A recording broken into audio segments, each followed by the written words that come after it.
आम आदमी पार्टी के रुकने राज्यसभा संजय सिंह को जुमेरात को श्रीनगर में सरकारी गेस्ट हाउस से बाहर निकलने से रोक दिया गया, जहां वो आप एमएलए महराज मलिक की पीएसए के तहत गिरफ्तारी के खिलाफ एहतजाज के लिए आए थे। सिंह ने दावा किया कि पुलिस ने न सिर्फ उनकी प्रेस कॉन्फ्रेंस रोक दी, बल्कि नेशनल कॉन्फ्रेंस के सदर फारूक अब्दुल्ला को भी उनसे मिलने नहीं दिया। संजय सिंह ने गेस्ट हाउस का गेट फलांगने की कोशिश की, जिसकी वीडियो उन्होंने सोशल मीडिया पर पोस्ट करते हुए उसे आमिरियत करार दिया। वीडियो में फारूक अब्दुल्ला को कहते सुना जा सकता है, ये हमें किसी से मिलने भी नहीं देते। इस पर सिंह ने जवाब दिया, यही उनका तरीका है, जो चाहे कर रहे हैं।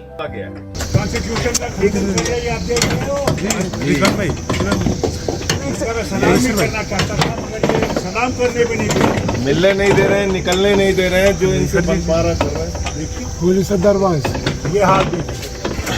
वज़ीर आला उमर अब्दुल्ला ने भी सवाल उठाया कि संजय सिंह को किस कानून के तहत नज़रबंद किया गया है और कहा कि अगर कोई मसला था तो असेंबली स्पीकर से रुजू किया जाना चाहिए था, न कि ऐसे गैर जमहूरी इक़दामात किए जाते।